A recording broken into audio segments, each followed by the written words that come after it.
Hi, my name's Azamanukova and I'm doing a series on women's wisdom, how they became who they are now. And this is a wise woman, Taylor Korobow. Taylor.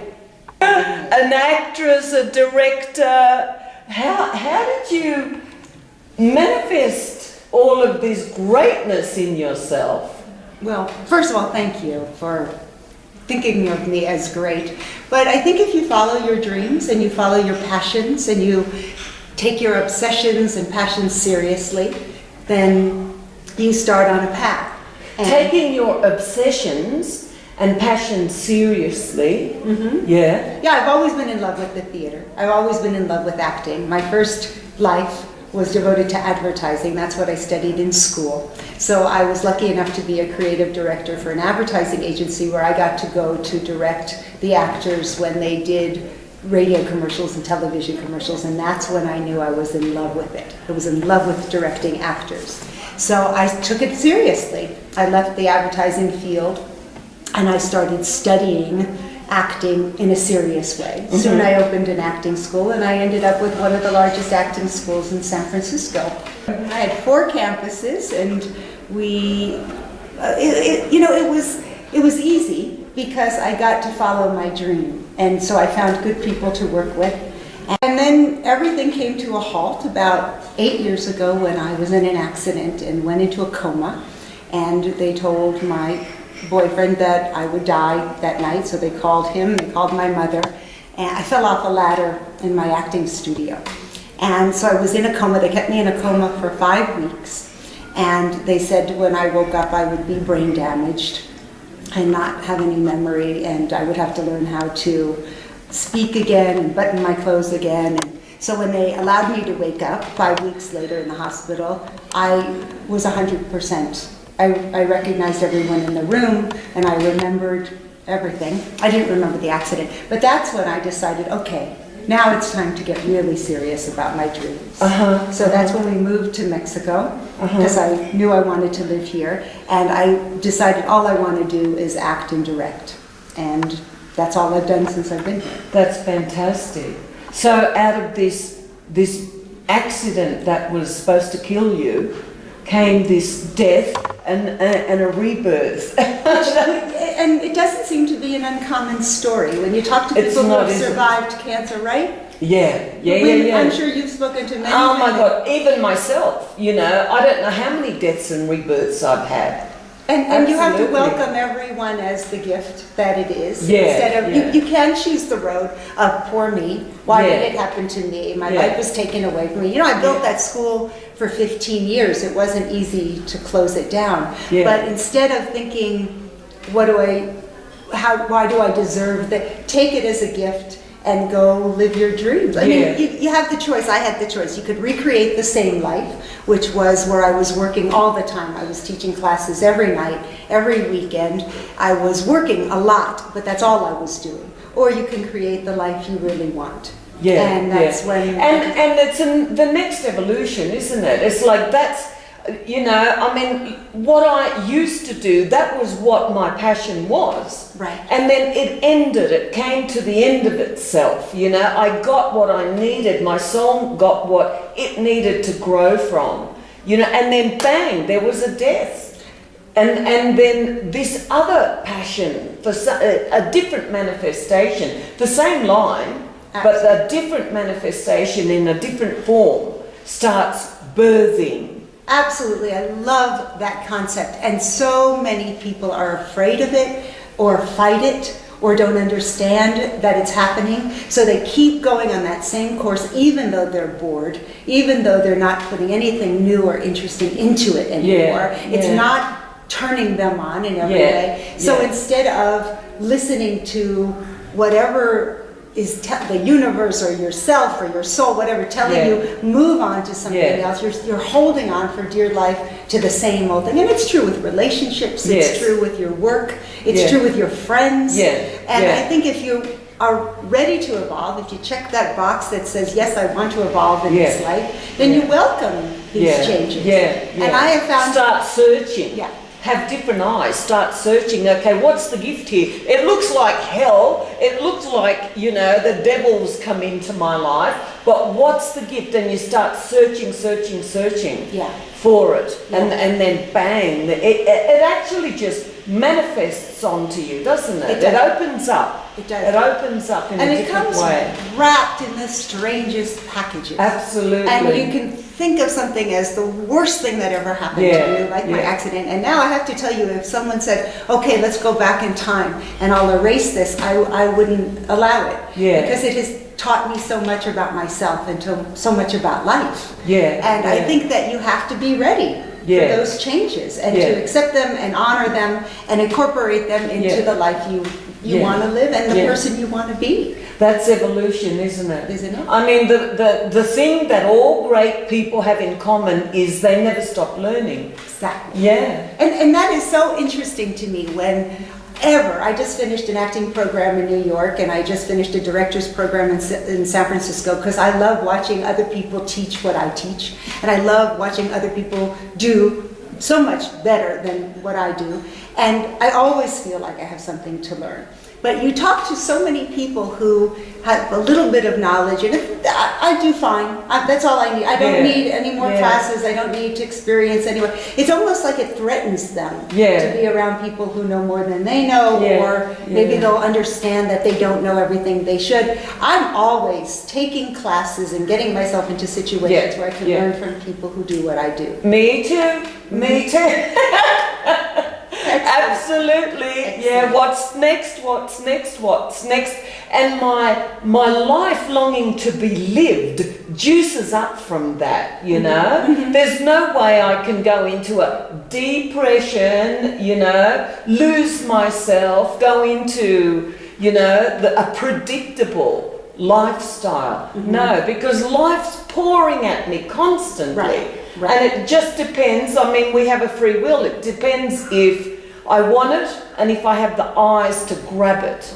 And I'm sure doing this program, you must talk to exquisite people. Amazing. And you're just looking at, you're completely open to hearing whatever I have to say and taking it and running with it. And that's how you start exploring your own thoughts and your own feelings about whatever is coming up. And if you look at life like that, then you know, people ask me all the time, well, how do you get into that? Because they think of it as glamorous. No, field is glamorous. Hard work. That's how you get into it. You want to be an actress, you want to be a director, hard work and talent, right? Hard work and talent and commitment to getting better, to learning what you don't know, to evolving what you do know, and to just presenting what you have. Yes. You don't have to be any particular thing. I don't sing, I don't dance, so I'm not going to be in any musical on Broadway, but I do what I do and I take it very serious.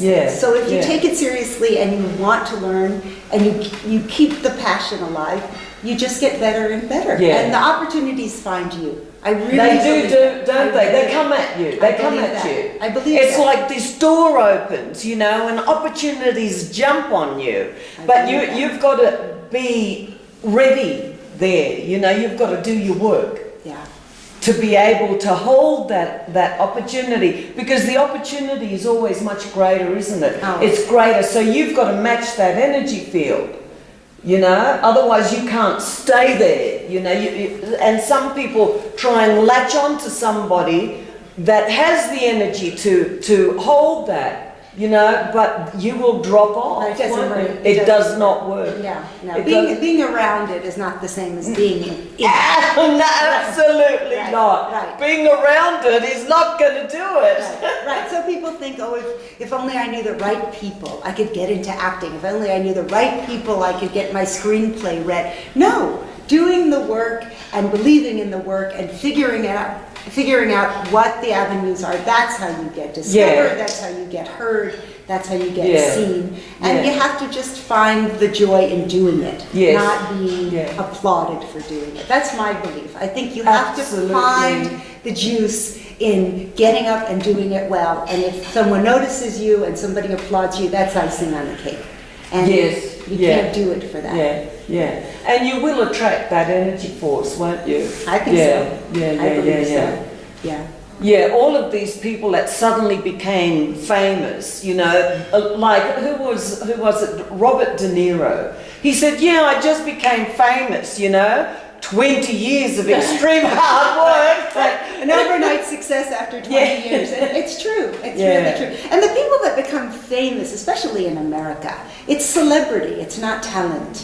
You know, they become Right. famous for being famous. Yeah, You know, the yeah. Paris Hiltons and the Kim Yeah. Kardashians. Yeah. They're not talented human beings. I mean, I don't Yes, know them. yes, They might yes. be lovely people, but I have not seen great acting from these people. Yeah.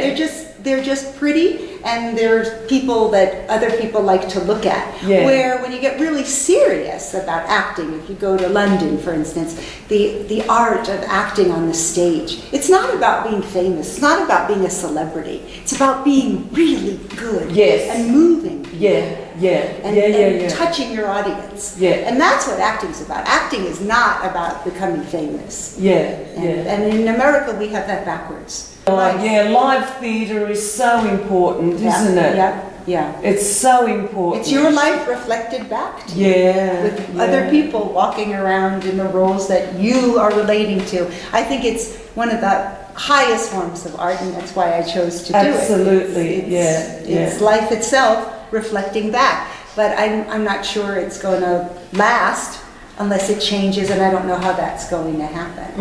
You know, to incorporate what people are into now. That's fantastic. You hear that? It's life reflecting back at you. That's so important. Yeah, when you direct, you think about what characters are going to, what the audience members are going to relate to in each character. So even if you have a person who's evil and nasty and horrible, somebody's going to see something of themselves or someone they know in that, Yeah. and learn something, Yeah. and feel something, Yes. and work and process something. Yes. And every character is important because it's your life. You know, when you cry in the theater, when you laugh in the theater, it's because you recognize it. And it's touching you. Yes. Not because you know that person, but because Yes. you see something of yourself in Yes. her. Or you Yes. see something Yeah. of your Yeah. lover or your Yeah. mother or whatever. And that, it's to me, with live people in real time, there's nothing as close Right. as it happening to you. Yeah. You know, as Yeah. opposed to something recorded and edited with music telling you to be sad here. And, you know, it's Yeah. just happening in real time. And you can't help but feel it. Right. Which is why right. it's so exciting to me. Right. Yeah. And there's so much to learn Oh, yeah. as well. Oh, yeah. You know? Oh, yeah, yeah, yeah. It's like a therapy almost, isn't it? Yeah. Oh, yeah, I think so. And, you know, teaching acting classes are paramount to therapy. Every class is like a therapy session. How's that? Well, if you're not willing to unzip and talk about your true emotions and really go to the places that scare you, then you're not ready to be an actor. And if you're not willing to do that in front of strangers, then you're not ready to be an actor. So that's what you do in acting class. So the first thing I would do in every class is make everybody say something that's inside of them that a lot of people don't know. And what are they here for, and what are they doing? But not those pat answers, the real answers. Yeah, What's yeah. the emotional truth? And Yeah. if you can understand emotional truth, that's your first step to being an actor, because you have to understand what your character is feeling. Yeah. Then Yeah. where do I find that in me? Uh-huh. So that it's real in me. I'm saying their words, but it's real in me. Yeah, It's my yeah. real emotion. Yeah. That's method acting, and that's what I Right. teach. And you learn a lot, because Absolutely, you explore every part of yourself. Yeah, yeah, yeah, yeah. And the horrible things that have happened to you all of a sudden become gifts, because, oh, I get to use that. Yeah. I get to use that Yeah, pain. yeah, I get to yeah. use that fear. Yeah. And then that's why I think actors love to act, because it cleanses them.